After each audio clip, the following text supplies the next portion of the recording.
প্রথম প্রশ্ন হলো কোরবানি কি, কখন কিভাবে কোরবানি শুরু হয়েছিল, এনার পর যদি ত্রুটি দেখা যায় তাহলে কি করবে, কয়দিন পর্যন্ত কোরবানি করা যায়, কোন সময় থেকে কোরবানি করা যাবে, কোন কোন পশু দিয়ে কোরবানি করা যাবে, পশুর বয়স কত হতে হবে, কত বছর বয়স হলে আপনি সেই পশু দিয়ে কি করতে পারবেন, কোরবানি দিতে পারবেন। এর উত্তর হলো ত্রুটিযুক্ত পশু দিয়া কোরবানি দিলে কি কোরবানি হবে?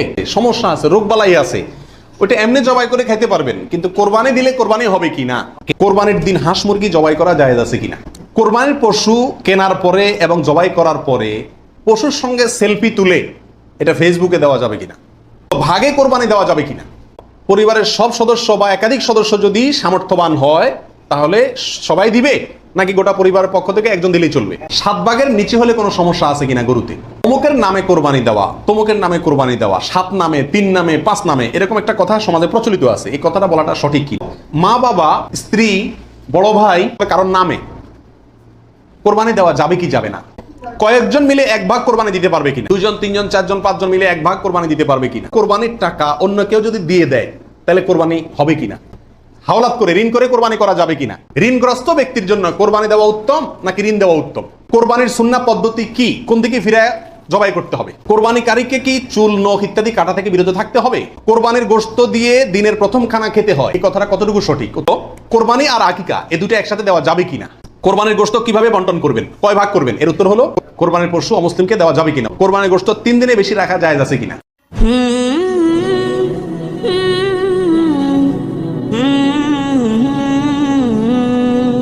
কোরবানি করার আগে প্রথম একটু থেমে নিজেকে প্রশ্ন করতে হবে, আমি কেন কোরবানি করছি, আমি কি মানুষকে দেখাবার জন্য করছি না আল্লাহকে সন্তুষ্ট করার জন্য করছি, এই বিষয়টি নিজেকে নিজে প্রশ্ন করে এর ইতিবাচক এবং সঠিক উত্তর বের করে আনতে হবে, তারপরে কোরবানির দিকে পদক্ষেপ নিতে হবে। আল্লাহ তাআলা আমাদের সবাইকে বিশুদ্ধ রূপে সঠিকভাবে কোরবানি করার তৌফিক দান করুন। প্রথম প্রশ্ন হলো কোরবানি কি। কোরবানি এটি উর্দুতে ব্যবহার হয়ে থাকে ত্যাগের অর্থে। কোরবানি করা, যে কোনো কাজের জন্য কোরবানি করা মানে কি করা, ত্যাগ করা। এই পশু কোরবানিকে কোরবানি বলা হয় এই জন্য যে এই কোরবানিটাও আসলে মূলত কি, ত্যাগেরই শিক্ষা বহন করছে। কখন কিভাবে কোরবানি শুরু হয়েছিল? এই কোরবানি শুরু হয়েছিল সর্বপ্রথম ইব্রাহিম আলাইহিস সালাতু ওয়াস সালামের মাধ্যমে। আল্লাহ সুবহানাহু ওয়া তাআলা ইব্রাহিম আলাইহিস সালাতু ওয়াস সালামকে স্বপ্নের মাধ্যমে নির্দেশ করেছিলেন নিজের সন্তানকে জবাই করার জন্য। তাকে আল্লাহ তাআলা যত কঠিন পরীক্ষা করেছিলেন, এত কঠিন পরীক্ষা তার আগে আর কোন নবীর প্রতি আল্লাহর পক্ষ থেকে ছিল না। জবাই করতে গেছেন, আল্লাহ সুবহানাহু ওয়া তাআলা ছেলে তো জবাই হতে দিবেন না, এটা তো ছিল একটা পরীক্ষা মাত্র। আল্লাহ সুবহানাহু ওয়া তাআলা সেখানে অন্য একটা পশু, দুম্বা বা এই জাতীয় কোনো পশু আল্লাহ সুবহানাহু ওয়া তাআলা দিয়ে দিলেন। অন্য একটা পশু ওই ছেলের জায়গায় আল্লাহ তাআলা দিয়ে দিলেন, ছুরি উনি চালালেন, এরপরে দেখলেন যে ছেলে দাঁড়ায় আছে, পশু জবাই হয়েছে। এ হলো কোরবানির সূচনা, প্রথম পশু কোরবানি। আজকে আমরা যে কোরবানি করছি এর সূচনা ছিল এভাবে। কোরবানি কি জরুরি কোনো বিধান নাকি ঐচ্ছিক? অর্থাৎ কোরবানি কি সবার জন্য করা জরুরি নাকি কোরবানি সুন্নাত, নফল, মুস্তাহাব জাতীয় কোনো আমল? তো এই বিষয়ে বলবো যে এই ক্ষেত্রে ওলামা একরামের 2টি প্রসিদ্ধ মত আছে। ওলামা একরামের অনেকেই বলেন যে কোরবানি করা এটা সকলের জন্য জরুরি, যাদের সামর্থ্য আছে ঈদের দিন, কোরবানি ঈদের দিন অথবা পরবর্তী দিনগুলোতে যেগুলোতে কোরবানি করা যায়, এই সময়ের ভিতরে যার কাছে নেশা পরিমাণ টাকা আছে তার জন্য কোরবানি করা ওয়াজিব, জরুরি, বাধ্যতামূলক, না করলে গুনাহ হবে। এর বিপরীতে অনেক ওলামা একরাম বলেন কোরবানি করা ওয়াজিব নয়, এটা সুন্নাতে মুআক্কাদা। সুন্নাতে মুআক্কাদা মানে কি? সুন্নাত কিন্তু খুবই গুরুত্বপূর্ণ সুন্নাত, বিনা কারণে এটা ছাড়া মাকরুহ, অপছন্দনীয়, ভালো কাজ নয়। সুন্নাতে মুআক্কাদা এবং ওয়াজিবের সাথে খুব বেশি তারতম্য নাই, কাছাকাছি গুরুত্বের বিচারে প্রায়। সাহাবীদের ভিতরে অনেক প্রসিদ্ধ সাহাবী তারা কোরবানি করতেন না, ওয়াজিব মনে করবে মানুষ এই ভয়, এরকম কোন কোন বর্ণনা পাওয়া যায়। তারপরে কোন কোন বর্ণনা জানা গেলে রাসূলুল্লাহ এটাকে সুন্নাতু আবিকুম ইব্রাহিম এই জাতীয় শব্দ ব্যবহার করেছেন। এসব কারণে ওনারা সুন্নাত বলেন, সুন্নাতে মুআক্কাদা বলেন। যাই হোক, সর্বসাকুল্যে এই কোরবানি খুবই গুরুত্বপূর্ণ একটি বিধান, এটা হলো নিশ্চিত। ওয়াজিবের মতটা গ্রহণ করলে এটা বেশি সতর্কতা হয় এবং ইখতিলাফ এবং মতপার্থক্যের ঊর্ধ্বে উঠা যায় এবং অনেকগুলো বর্ণনার পক্ষে রয়েছে। কয়দিন পর্যন্ত কোরবানি করা যায়? কোরবানির সময়সীমা কতদিন? এর উত্তর হলো এক্ষেত্রে ওলামা একরামের 2টি মত আছে। অনেক ওলামা একরামের মতে কোরবানি করা যায় ঈদের দিন, জিলহজের 10 তারিখ, আর 11 এবং 12 এই 3 দিন। এটা ইমাম আবু হানিফা রাহিমাহুল্লাহর মত। এর বিপরীতে অনেক উলামা একরামের মত হলো কোরবানি এটা 4 দিন পর্যন্ত করা যায়। কোরবানি ঈদের দিন এবং তারপরে আরো 3 দিন, 11, 12, 13। নবী আলাইহিস সালাম ঈদের দিন, ঈদের নামাজের পরপরই সাধারণত কি করতেন? কোরবানি করতেন, দ্বিতীয় তৃতীয় দিনে তিনি নিতেন না। অতএব একেবারে শুরুতেই করে ফেলা হলো সবচাইতে উত্তম এবং বেশি। কোন সময় থেকে কোরবানি করা যাবে? উত্তর হলো, ঈদের নামাজ যখন পড়া হবে, যেই এলাকাতে গরুটা জবাই হবে ওই এলাকাতে যখন ঈদের নামাজ শেষ হবে, ঈদের নামাজ শেষ হওয়ার পরপরই কি করা যাবে? কোরবানি করা যাবে। আরেক এলাকাতে ঈদের নামাজ শেষ হয়েছে, সেজন্য আপনার এলাকাতে আপনি কি করবেন না? কোরবানি করবেন না। আপনার এই পশু যারা কোরবানি করবে তারা ঈদের নামাজ পড়ার পরপরই কি করতে পারবেন? কোরবানি করতে পারবেন। কোন কোন পশু দিয়ে কোরবানি করা যাবে? আপনি হাঁস মুরগি দিয়ে কোরবানি দিলে কোরবানি হবে কিনা? এর উত্তর হলো, বড় পশুর ভিতরে 3 ধরনের পশু আর ছোট পশুর ভিতরে 3 ধরনের পশু, এগুলো দিয়ে কি করা যাবে? কোরবানি দেওয়া যাবে। বড় পশুর ভিতরে কোরবানি দিতে পারবেন উট, গরু, মহিষ, এগুলো দিয়ে। মহিষ দিয়ে দিতে পারবেন কিনা এটা নিয়ে ওলামায়ে কেরামের সামান্য ইখতিলাফ আছে। অনেকে মহিষকে গরুর অন্তর্ভুক্ত করেছেন, অনেকে করেন নাই। যার কারণে যারা করেছেন তারা বলছেন করা যাবে, যারা করেন নাই তারা বলছেন করা যাবে না। এই জন্য একান্ত অনন্য উপায় না হলে সেদিকে না যাওয়াই ভালো, ইখতিলাফের দিকে।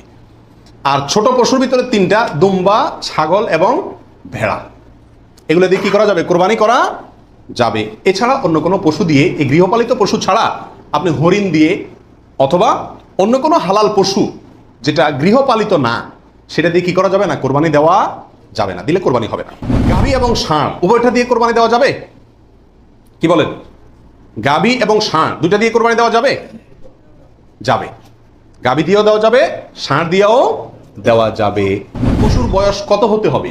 কত বছর বয়স হলে আপনি সেই পশু দিয়ে কি করতে পারবেন? কোরবানি দিতে পারবেন। এর উত্তর হলো, পশু যদি হয় সবচেয়ে বড় পশু অর্থাৎ উট, তাহলে সেক্ষেত্রে সেটার বয়স হতে হবে কমপক্ষে 5 বছর। কত বছর? 5 বছরের নিচে যদি ওটার বয়স থাকে, ওইটা এমনি জবাই করতে খেতে পারবেন, কিন্তু কোরবানি হিসাবে কি করতে পারবেন না? জবাই করলে ওটা কোরবানি আদায় হবে না। গরু যদি হয় তাহলে সেক্ষেত্রে তার বয়স হতে হবে কমপক্ষে 2 বছর। আর ছাগল, দুম্বা, ভেড়া এগুলো যদি হয় তাহলে তার বয়স হতে হবে কমপক্ষে 1 বছর। তাহলে ছোট পশুগুলা 1 বছর, গরু 2 বছর, উট 5 বছর।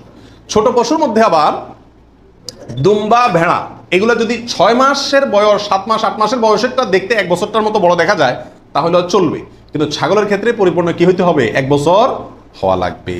ত্রুটিযুক্ত পশু দিয়া কোরবানি দিলে কি কোরবানি হবে? ত্রুটিযুক্ত পশু, একটা পশুর ভিতরে কোনো দোষ আছে, ত্রুটি আছে, সমস্যা আছে, রোগবালাই আছে, ওইটা এমনি জবাই করে খাইতে পারবেন, কিন্তু কোরবানি দিলে কোরবানি হবে কি না? এর উত্তর হলো, কিছু কিছু ত্রুটি আছে, যেই ত্রুটিগুলো থাকলে পশু কোরবানি করলে ওই কোরবানি যথেষ্ট হবে না। আর কিছু কিছু ত্রুটি আছে যেগুলো থাকলেও কি দেওয়া যাবে? ওই ত্রুটি সহকারে কোরবানি দিলে কোরবানি হয়ে যাবে। কোন ত্রুটিতে আপনার কোরবানি দিলে কোরবানি হবে না? একটা হলো ল্যাংড়া হওয়া, এমন ল্যাংড়া যে ল্যাংড়ার কারণে সে পশুর পালের সাথে চললে পিছায় যায়, তাদের সাথে তাল মিলায় ধরে রাখতে পারে না, অথবা জবাই করার জায়গা পর্যন্ত হেঁটে যাওয়ার ক্ষমতা নাই, তাকে ঠেলা নিয়ে যেতে হয়, ছেঁচড়ায় নিয়ে যেতে হয়, শক্তি নাই পায়ে, 1 পা হোক 2 পা হোক, এরকম ল্যাংড়া খোঁড়া যদি হয় তাহলে ওইটা দিয়ে কোরবানি দিলে কি হবে না? যথেষ্ট হবে না, হাদিসে সুস্পষ্টভাবে নিষেধ করা আছে। আরেকটা হলো যে এই পরিমাণ রুগ্ন, অসুস্থ, রোগা, যে রোগার কারণে সে চলাফেরা করতে পারে না, বা ওই যে হাঁটার শক্তি নেই, প্রচন্ড রোগা, দুর্বল, সেটা দিয়ে কোরবানি দিলেও কি হবে না? কোরবানি হবে না। আরেকটা হলো যে অন্ধ, এমন অন্ধ হয়, চোখ কানা অথবা চোখ অন্ধ, অথবা চোখে এমন সমস্যা আছে যে সমস্যার কারণে সে দেখে না, স্বাভাবিকভাবে ঘাস টাস রাখলেও সে বুঝে না কোনটা কি, অথবা ওই জায়গা পর্যন্ত দেখে একা একা যেতে পারে না, উষ্ঠা খায়, তার মানে চোখে বড় সমস্যা আছে, এরকম থাকলে এটা দিয়ে কি হবে না? কোরবানি হবে না।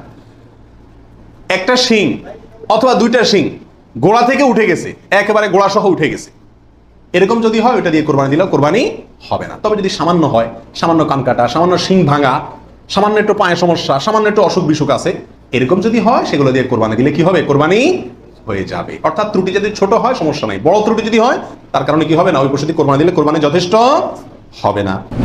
কেনার পর যদি ত্রুটি দেখা যায় তাহলে কি করবে? আপনি ভালো পশু কিনে নিয়ে আসলেন, কোরবানি করবেন, রেখে দিচ্ছেন, খাওয়াচ্ছেন, হঠাৎ করে দেখা গেল চোখের সমস্যা, যে কোনো কারণে পা ভেঙে গেছে, বড় ধরনের সমস্যা হচ্ছে, তখন কি করবেন? উত্তর হলো, যদি আপনি গরিব মানুষ হন তাহলে সেক্ষেত্রে যেটা আছে ওইটাই জবাই করবেন।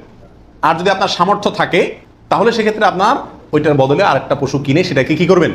কোরবানি করবেন। কোরবানির দিন হাঁস মুরগি জবাই করা জায়েজ আছে কিনা? আমাদের দেশে অনেকেই গ্রামের দেশে বলেন যে কোরবানির দিনগুলোতে, ঈদের দিনে কি করা যায় না? হাঁস মুরগি জবাই করা যায় না। আসলে কতটা সঠিক? উত্তর হলো, এটা সম্পূর্ণ ভিত্তিহীন বানোয়াট কথা। এর কোনো গ্রহণযোগ্য ভিত্তি ইসলামী শরিয়াতে নাই। বরং কোরবানি ঈদের দিনে কেউ চাইলে হাঁস বা মোরগ কি করতে পারবে, জবাই করতে পারবে। কোরবানির পশু কেনার পরে এবং জবাই করার পরে পশুর সঙ্গে সেলফি তুলে এটা ফেসবুকে দেওয়া যাবে কিনা, সামাজিক যোগাযোগের মাধ্যমে প্রচার করা যাবে কিনা, ইসলামের দৃষ্টিতে এর ভিতরে কোনো এ ব্যাপারে কোনো বাধা আছে কিনা? এর উত্তর হলো, কোরবানির পশু কেনার পরে অথবা জবাই করার পরে ওই পশুর সাথে সেলফি দেওয়া, সেলফিটাই তো অনেকের মতে এটা একটা মানসিক রোগে পরিণত হয়েছে।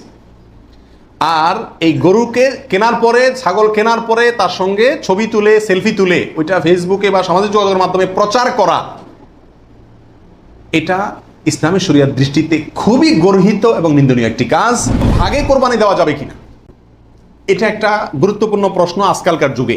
কারণ কোন কোন ওলামা একরাম বলছেন ভাগে কোরবানি দেওয়া যাবে না, বরং গরু হোক আর ওঁট হোক, যত বড় পশুই হোক, দিলে একজনের পক্ষ থেকে দিতে হবে, 7 ব্যক্তির পক্ষ থেকে যথেষ্ট হবে। এই যে কথা প্রচলিত আছে, এটাকে অনেক কোন কোন ওলামা একরাম কি করছেন, অস্বীকার করছেন। আসলে সঠিক কোনটা, এ ব্যাপারে আগেই বলেছি যে একাডেমিক আলোচনা খুব বেশি লম্বাচড়া করার ইচ্ছা নাই এবং সুযোগও নেই। শুধু সংক্ষেপে এটুকু বলবো, সব যুগেই সবচাইতে বেশি সংখ্যক ওলামাদের মতে, বলা যায় প্রায় সবার মতে, সমস্ত ওলামা একরামের মতেই বলা যেতে পারে প্রায়, গরুর ক্ষেত্রে একটা গরু 7 জন ব্যক্তির পক্ষ থেকে কি হবে, কোরবানির জন্য যথেষ্ট হবে। এক্ষেত্রে বিচ্ছিন্নভাবে যে 2-1 আলেম বলছেন যে গরু হোক আর ওঁট হোক একজন থেকে হবে, 7 জন থেকে হবে না, তাদের যুক্তিগুলো খুবই ঠুনকো এবং খুবই দুর্বল। পরিবারের সব সদস্য বা একাধিক সদস্য যদি সামর্থ্যবান হয় তাহলে সবাই দিবে, নাকি গোটা পরিবারের পক্ষ থেকে একজন দিলেই চলবে? নবী আলাইহিস সালাম থেকে এক্ষেত্রে একটা হাদিস বর্ণিত হয়েছে, প্রত্যেক পরিবারের উপরে একটি কোরবানি জরুরি, প্রত্যেক পরিবারের উপরে উযহিয়াতুন, একটি কোরবানি জরুরি, আলা কুল্লি আহলি বাইতিন, এই ধরনের শব্দ তিনি ব্যবহার করেছেন, প্রত্যেক পরিবারের উপরে। এই হাদিস থেকে বোঝা যায় কোরবানি এটা এক পরিবারে একাধিক সদস্য যদি হয় সামর্থ্যবান, তথাপি যিনি মূল কর্তা তিনি দিলেন তাহলে সবার পক্ষ থেকে হয়ে যাবে। এর বিপরীতে ওলামা একরামের আরেকটি মত আছে, যেটা ইমাম আবু হানিফা রাহিমাহুল্লাহর মত, সেটা হলো কোরবানি পরিবারের একাধিক সদস্য যদি সবাই যদি সামর্থ্যবান হয় তাহলে প্রত্যেকের পক্ষ থেকে দিতে হবে। ওনার যুক্তি, উনি বলেন নবী আলাইহিস সালামের ওই হাদিস, যে হাদিসে তিনি বলেছেন যার সামর্থ্য আছে আর কোরবানি দেয় না সেজন্য ঈদগাহে না আসে। এখানে যার সামর্থ্য আছে প্রত্যেক ব্যক্তিকেই শামিল করে এই নির্দেশনা। বিষয়টা গবেষণামূলক, উভয় পক্ষেরই দলিল এবং যুক্তি আছে। তো এক্ষেত্রে সতর্কতামূলক মত যদি অবলম্বন করি আমরা, তাহলে প্রত্যেকেরই যার যার সামর্থ্য আছে তার পক্ষ থেকে করা যেতে পারে, এবং করলে সমস্যা হবে এটা কারোর মতেই নাই। 7 ভাগের নিচে হলে কোনো সমস্যা আছে কিনা গরুতে? একটা গরুতে ধরেন 5 জন মিলে দিলেন, 4 জন মিলে দিলেন, 3 জন মিলে দিলেন, 6 জন মিলে দিলেন, 7-এর নিচে হলো, এটা কি যথেষ্ট হবে না কোনো সমস্যা আছে? এর উত্তর হলো কোনো সমস্যা নাই। তো অমুকের নামে কোরবানি দেওয়া, তমুকের নামে কোরবানি দেওয়া, 7 নামে, 3 নামে, 5 নামে, এরকম একটা কথা সমাজে প্রচলিত আছে। এই কথাটা বলাটা সঠিক কিনা? এর উত্তর হলো না, এটা সঠিক না, এই কথাটা ভুল। কিন্তু এই ভুলটা এমন ভুল না যে ভুলের কারণে বড় ধরনের গুনাহ হয়ে যাবে, কারণ এটা বলার ভুল। মা বাবা, স্ত্রী, বড় ভাই, এদের কাউকে খুশি করার জন্য কারোর পক্ষ থেকে, সমাজে বলে কারোর নামে কোরবানি দেওয়া যাবে কি যাবে না? উত্তর হলো না, এটা রিয়া, লৌকিকতা, মানুষ দেখানো, এটা শিরকে আসগর। যদি সওয়াবের উদ্দেশ্যে থাকে যে উনি ভালো কাজ করতে চান, সেই হিসাবে ওনাকে আমি ভালো কাজে সহায়তা করলাম, তাহলে ভিন্ন কথা। কিন্তু সাধারণত এই চিন্তাটা খুব কমই থাকে। এই জন্য কাউকে খুশি করার টার্গেটটা কোরবানিতে থাকা উচিত না। কয়েকজন মিলে 1 ভাগ কোরবানি দিতে পারবে কিনা? 2 জন, 3 জন, 4 জন, 5 জন মিলে 1 ভাগ কোরবানি দিতে পারবে কিনা? প্রবাসে দেখা যায় একটা রুমে 3 জন 4 জন আছে, তো কোরবানিদের দিন 4 জন মিলে যায় কি করে, একটা ছাগল কিনে নিয়ে আসে, আয়না জবাই করে। তো 4 জন মিলে যদি একটা ছাগল দেয়, অথবা একটা অংশ গরুতে হোক অথবা ছাগলে হোক, কোরবানিতে যদি একাধিক ব্যক্তি যদি এক অংশ দেয়, কোরবানি হবে? হবে না। একটা অংশ একজন দিবে, সেখানে কয়েকজন যদি সেখানে অর্থায়ন করে, কয়েকজন ভাগ বসায়, আর এক অংশ কয়েকজন মিলে দেয়, তাহলে কি হবে না? কোরবানি হবে না, ওটা গোশত খাওয়া হবে। কোরবানির টাকা অন্য কেউ যদি দিয়ে দেয় তাহলে কোরবানি হবে কিনা? আমি গরিব মানুষ, আমি কোরবানি করতে চাচ্ছি, অথবা সামর্থ্যবান, আমাকে একজনে টাকা দিয়ে দিল যে আপনাকে একটা ছাগল দিয়ে দিলাম, অথবা আপনার ছাগলের টাকা দিয়ে দিল যে আপনি কোরবানি দিয়েন। আমার পক্ষ থেকেই কোরবানি দেওয়ার জন্য কেউ আমাকে টাকা দিয়ে সহায়তা করলো, হেল্প করলো, এতে আমার কোরবানি দিলে কোরবানি হবে কি হবে না? কি বলেন আপনারা? হবে। লোন করে কোরবানি করা যাবে কিনা? হাওলাত করে, ঋণ করে কোরবানি করা যাবে কিনা? এর উত্তর হলো যাবে, যদি সেই ঋণের টাকাটা দেওয়ার মতো ব্যবস্থা বা ইচ্ছা, সদিচ্ছা থাকে, তাহলে ঋণ করেও কি দেওয়া যাবে? ঋণ করে ভালো কাজ করা যায়। ঋণগ্রস্ত ব্যক্তির জন্য কোরবানি দেওয়া উত্তম নাকি ঋণ দেওয়া উত্তম? উত্তর হলো ঋণ দেওয়া উত্তম, কারণ কোরবানির চাইতে তার জন্য ঋণের গুরুত্ব বেশি। সে যদি ঋণগ্রস্ত হয় তার জন্য কোরবানি ইসলামী শরীয়তে তার জন্য কোরবানি না, তার জন্য ঋণ দেওয়া জরুরি। কোরবানির সুন্নাহ পদ্ধতি কি? কোন দিকে ফিরে জবাই করতে হবে?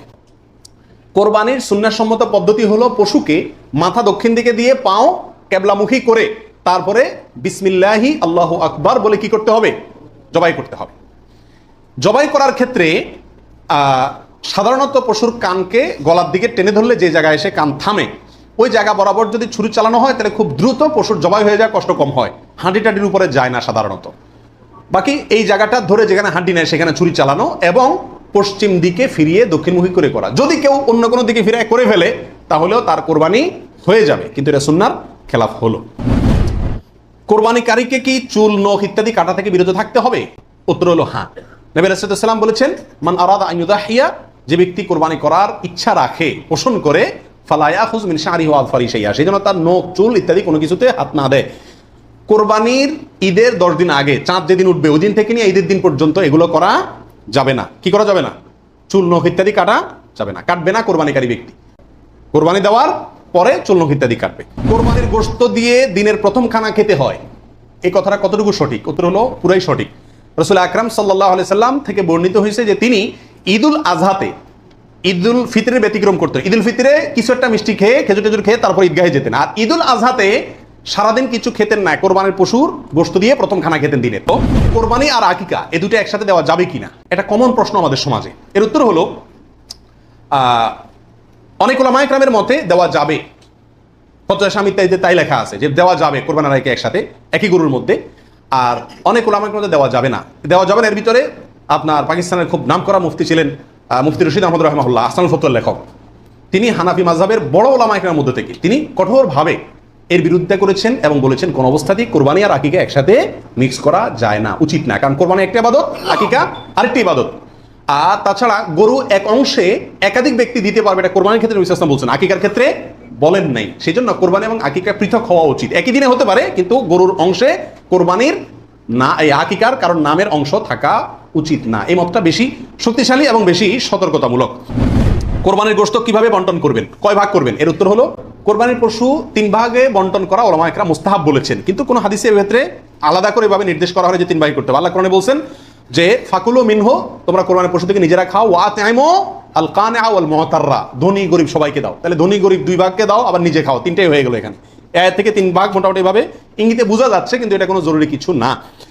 আর সহিহ মুসলিম হাদিসে আছে নবী রাসূলুল্লাহ সাল্লাল্লাহু আলাইহি ওয়াসাল্লাম বলেছেন তোমরা নিজেরা খাও, আবার রেখেও দাও, আবার দানও করো, অর্থাৎ 3টা করা যাবে। কোরবানির পশু অমুসলিমকে দেওয়া যাবে কিনা? উত্তর হলো কোরবানির গোশত অমুসলিমকে খাওয়ানো যাবে। কোরবানির গোশত 3 দিনে বেশি রাখা জায়েজ আছে কিনা? উত্তর হলো জায়েজ আছে। 3 দিনে বেশি রাখা যাবে না এমন কোনো কথা নাই। আল্লাহ সুবহানাহু ওয়া তাআলা আমাদের সবাইকে বিশুদ্ধ রূপে সঠিকভাবে কোরবানি করার তৌফিক দান করুন। কুরবানি কি পুরো পরিবারের পক্ষ থেকে একজন দিতে হবে নাকি সামর্থ্যবান প্রত্যেকের দিতে হবে? আই রিপিট, আমি আবার বলছি, প্রশ্নটি হচ্ছে যে অনেকে এই প্রশ্নটি করেছেন যে পুরো পরিবার থেকে একজন দিলে হয়ে যায় নাকি সামর্থ্যবান প্রত্যেকের দিতে হয়। সম্মানিত দিনী ভাই এবং বোনেরা, এটি একটি মতবিরোধপূর্ণ মাসআলা, অর্থাৎ এই মাসআলার ক্ষেত্রে স্কলারদের মধ্যে মতভেদ পাওয়া যায়। এক্ষেত্রে 2টি মতামত। একদল স্কলার বলেছেন যে এটা পরিবারের পক্ষ থেকে একজন দিলে আদায় হয়ে যাবে। অপর মতামত হচ্ছে যে না, সামর্থ্যবান প্রত্যেকেরই দিতে হবে। আমরা 2টি মতামত নিয়ে আলোচনা করি। প্রথম মত হচ্ছে যে এক পরিবারের পক্ষ থেকে একজনই যথেষ্ট। এই মতামতটিও দলিলের দিক থেকে বেশ শক্তিশালী। সেক্ষেত্রে আমরা মেহনাফ ইবনে সুলাইম রাদিয়াল্লাহু তাআলা আনহুর বর্ণিত একটি হাদিস সুনানে আবু দাউদে এসেছে, হাদিসটি হাসান পর্যায়ের হাদিস। তিনি বলছেন ওয়ানাহনু উকুফুন মা রাসূলিল্লাহ বিআরাফাতিন, আমরা রাসূল সাল্লাল্লাহু আলাইহি ওয়াসাল্লামের সাথে 9 জিলহজ আরাফার ময়দানে ছিলাম।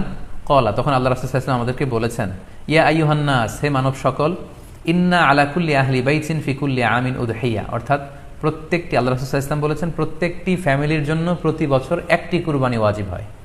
আমি আবার বলছি, প্রত্যেক ফ্যামিলির জন্য প্রতি বছর কুরবানি দিতে হয় কয়টি? একটি। তাহলে কুরবানি পরিবারের পক্ষ থেকে একটি দিলেই আদায় হয়ে যাবে। সুনানি তিরমিজির আরো একটি হাদিস আমরা এখানে উল্লেখ করতে পারি। এই হাদিসটিও সহিহ। সাইয়েদনা আতা ইবনে ইয়াসার রাদিয়াল্লাহু তাআলা আনহু উনি আবু আইয়ুব আল আনসারী রাদিয়াল্লাহু তাআলা আনহুকে জিজ্ঞেস করেছিলেন যে কাইফা কানাতিল উদহিয়া ফি আহদি রাসূলিল্লাহ, হে আল্লাহর নবীর সাহাবী, আল্লাহ রাসূল সাল্লাল্লাহু আলাইহি ওয়াসাল্লামের জামানাতে কুরবানি কেমন হতো, কিভাবে তারা কুরবানি দিতেন? তো আবু আইয়ুব আল আনসারী রাদিয়াল্লাহু তাআলা আনহু উনি বলেছেন কানা রাজুলু ইউদাহি বিশাতি আনহু ওয়া আন আহলিহি, আল্লাহ রাসূল সাল্লাল্লাহু আলাইহি ইসলামের সময়কালে লোকজন একটি ছাগল কুরবানি দিত তার পক্ষ থেকে এবং তার ফ্যামিলির পক্ষ থেকে, আনহু ওয়া আন আহলিহি, তার নিজের পক্ষ থেকে এবং ফ্যামিলির পক্ষ থেকে। অর্থাৎ এই হাদিসগুলোর আলোকে বোঝা যায় যে পুরো পরিবারের পক্ষ থেকে একজন কুরবানি দিয়ে দিলেই আদায় হয়ে যাবে।